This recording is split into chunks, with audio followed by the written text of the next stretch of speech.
on today's show, I love this one. It's going to be a showcase showdown of my home versus your home. What was it like to grow up in West Virginia, and what was it like to grow up in Mass and New Hampshire? Susan, let's roll. Okay.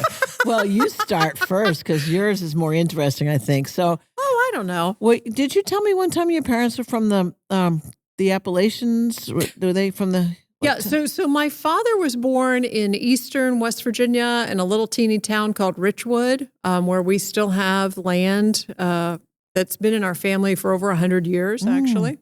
Is it actual land that's not developed? Or? Yeah, it's timber. Nice. It's timberland. Oh. So the value in the land is the timber. And it's not like the Beverly Hillbillies where we're going to poke a hole in the ground and oil is going to squirt up. So anyway, I digress. But West Virginia is very rural, but I grew up next to a country club on a golf course. So my parents worked their way up, bought the land, built the house, and we had that home in our family for close to 50 years. So my entire life, I've had one childhood phone number, one childhood address, know every neighbor coming and going backwards and forwards. And I'm still friends with some of the people that I grew up with in that town. But contrary to popular opinion about West Virginia, I know how to hit golf balls. I know how to hit a tennis ball. I was on the swim team. Those were the big activities because that's what was available next door at the country club.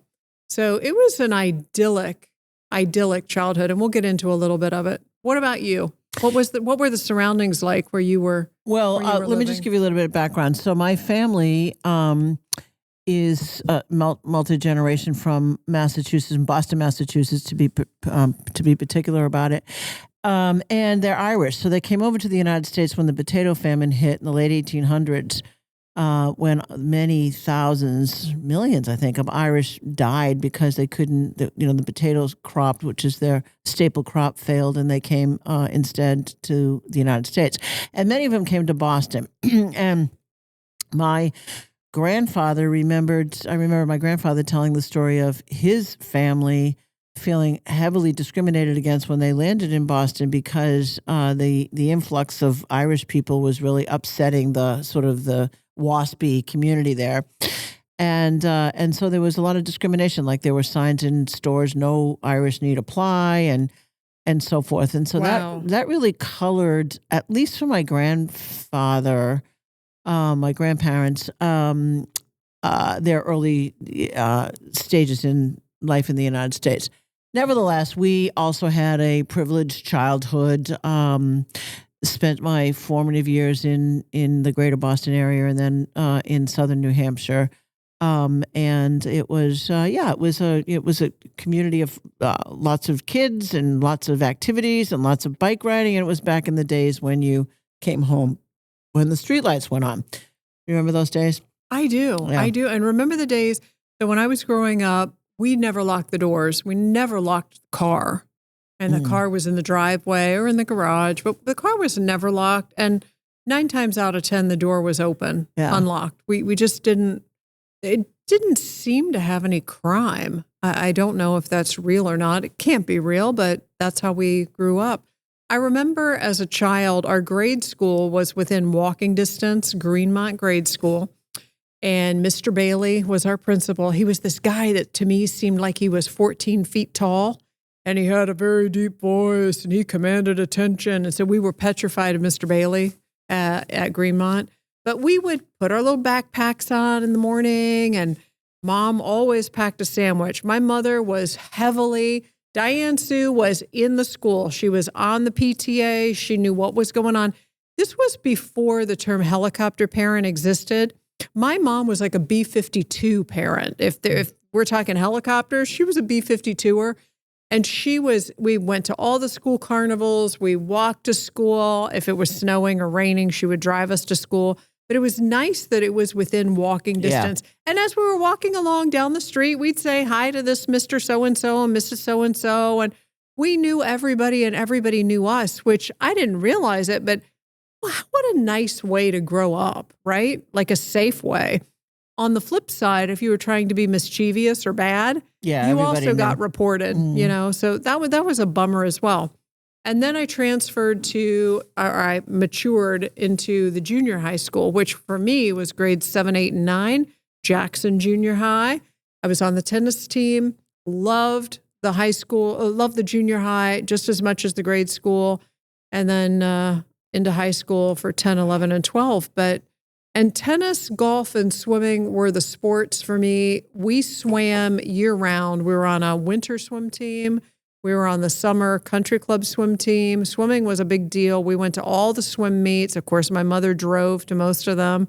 My father was working 9 days out of 7, and doing all of that. So, and then we just grew up with we were expected to mow the yard. We were expected to do the trimming in the yard. We were expected to wash the cars. We had tasks that we were expected to do, and we didn't question it. We just did it. And I'm sure we put up a fight every now and again, but it was a great work ethic, school, athletics life.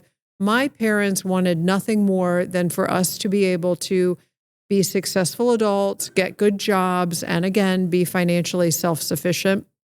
And I think they succeeded in that. So how do you think West Virginia formed you and formed your character? Like, what would you say, what would you point to as lessons that you learned from, say, West Virginians, if you will, not just your parents, but the community that you lived in?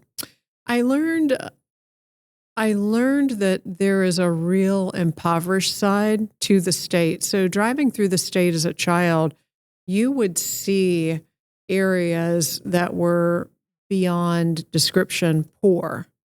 And then I would come home and hit golf balls on a driving range. I learned from a very early age that the socioeconomic factor was real. And I also had a fear of being poor from that. And it drove me to succeed. Was there anything that was one thing that was there comes to anything mind. that you did in your family or in your community to give back or to help out people less fortunate? Oh, wait. Well, my father was giving away free dentistry ever since I can remember. I mean, he would help. He would give the shoes off of his feet to patients. He would come home. He would go to work with a sport jacket. He would come home without the sport jacket. He always was giving. He would help anyone out that needed it. He would make free dentures for people. So he gave of his craft, which also allowed me to do the same thing with my career, volunteering for the impoverished children of Sarasota is something that I love and adore. Oh, good. And, yeah. So I think the socioeconomic thing was a big factor for me growing up.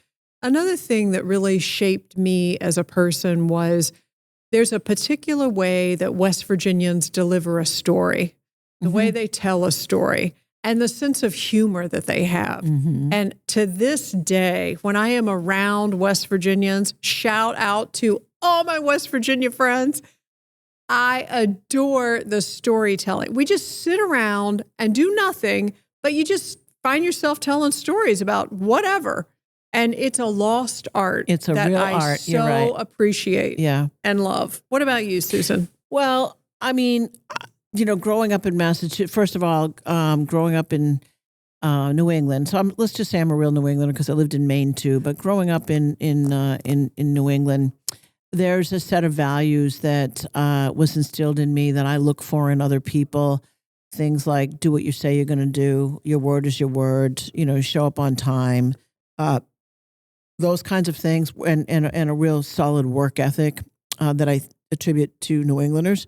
And I look for that in other people and admire it when I find it. And a lot of Midwestern states have the same kind of ethos, if you will, that they have the same kind of character. That I really appreciated that from my, some sort of my background and my growing up. We grew up in a very white community. And my father was a civil libertarian, and he really felt like we were not getting the full picture of what was going on with civil rights in the United States. And so he made sure every opportunity we could get, we understood what was going on there. And we ordered a magazine called Ebony Magazine. I think it might still be in existence, but it's clearly a magazine for the African-American community. And we were the only white family in the neighborhood or the whole city, I think, to get Ebony Magazine delivered with some regular basis. And the postman would be like, what? You sure? Like, this address? And, yeah, exactly. And my father explained to him, as he did to other people who had the same kind of curiosity, was that these kids are not getting the full picture here. And I want to do my part on making them understand what it looks like on the other side. And so I give him enormous credit for his civil liberties and his understanding of the plight of other people and wanting us to understand it too. I think my parents were one generation behind yours because we did not get that. They were so worried and hardworking to make sure they were never poor again. Yeah. That was their focus. So Yeah. the generation that I am a part of, I would be the one that was introducing, I would be the one if I had children that was introducing civil liberties and things like that. Yeah. But kudos to your parents I for totally agree. doing that. That is just an eye-opener. You know, I went to school in the South. I did 1 year of college at Wake Forest, and then I did a year at University of Kentucky, and then I went straight into dental school after 2 years of undergrad. And I remember being in the South, and West Virginia at that time was not racially diverse at all. And it was a shock to me to go to the South, and I didn't understand what any of the discrimination was about. Like why would you do such a thing? I mean, these are wonderful. So anyway, it was one generation off for my parents to be able to teach that to us. Yeah. Unfortunately. But I have to say, growing up in West Virginia, it was just idyllic. It was, all the schooling was under my belt. All the athletics were under my belt. I then went to college. I then picked I landed in the career that I have, got out of school, went to work. So it was a very safe and secure and pretty black and white upbringing as far as my life goes. And I'm so appreciative of it. I imagine if I were born in San Francisco or Chicago and lived in a high rise, I mean, the differences. Did you all live in a house or did you live in a condo? No, it was a big farmhouse, actually. It was huge. And it was... Did you have a working farm? No. It wasn't a working farm, but it was, like a lot to maintain. It was a farmhouse with lots of land. In fact, we had a big, huge garden. My mother liked to garden, so we had a big, huge garden.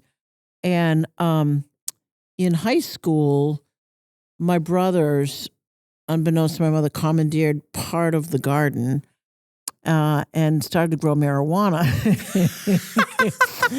And this is a funny story. Before pot farms existed. Yeah, exactly. And so, of course, that was like a big no-no back then.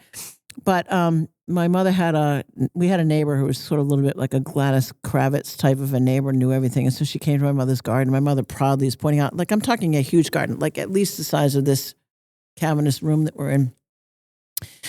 And so Gladys Kravitz would point out, oh, I know what everything in this garden is. And she'd start naming it like first year asparagus and squash and pole beans and green beans and tomatoes and all this my mother grew because she had such a green thumb and a love of gardening. And so she gets to the row of marijuana and she's like, oh, I don't know what that is.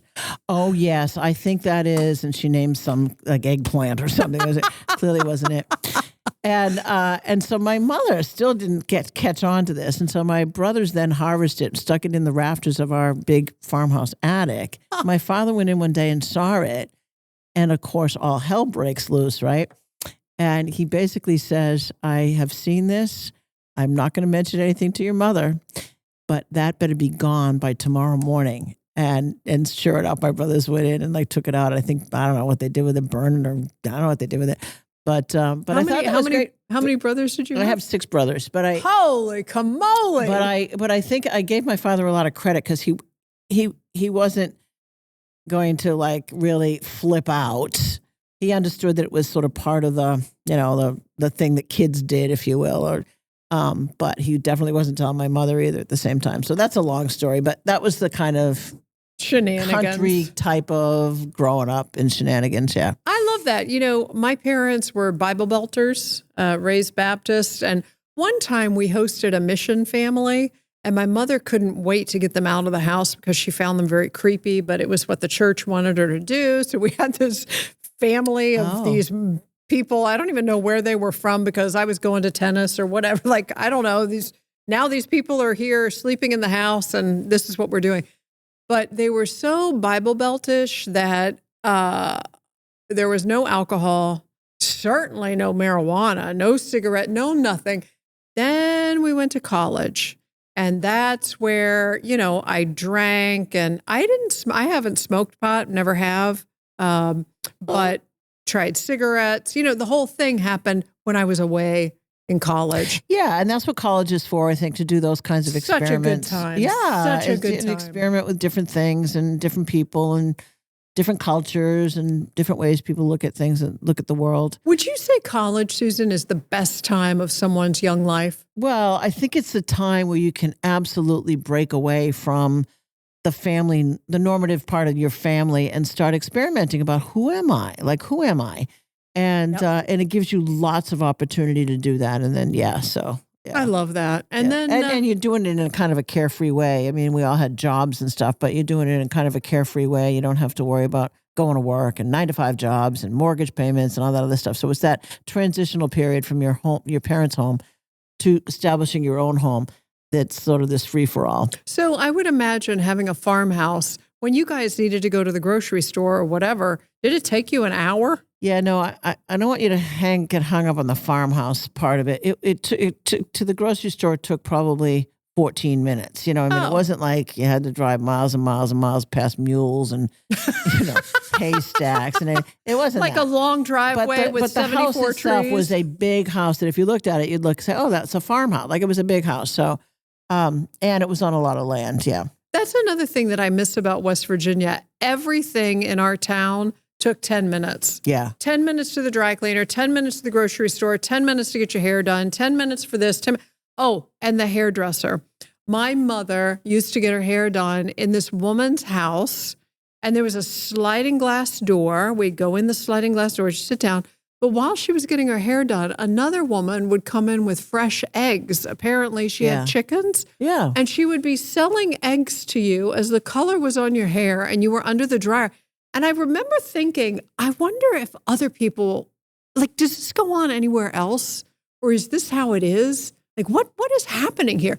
Small town steel magnolia moments were everywhere in my little town. And I really miss, now that I live in the big city of Sarasota, I really miss the 10-minute thing. 10 minutes to anything. Well, you're kind of 10 minutes now, aren't you? No, I'm 30 minutes to work. I'm, 20 minutes to this or 20 minutes or 30 minutes. 20 to 30 is an average. So I've doubled my drive time. And I can't imagine living in a big city like New York. No, or whatever, that would really be crazy. Yeah. What else, Susan, about your hometown do you think? Well, not just so much my, my hometown, but it's the New England roots are famous for, lobster. Don't forget that. Lobster, really good. Did you eat a lot of lobster rolls as a kid? Not as a kid, no. But I will say that I pretty much won't eat lobster rolls anywhere other than in New England, because it's definitely, in my mind, a different taste to lobster rolls done anywhere else. Wow. Baked beans, Boston baked beans. That was a big part of, you could smell the beans cooking in Boston when you were from the B&M Bean Factory.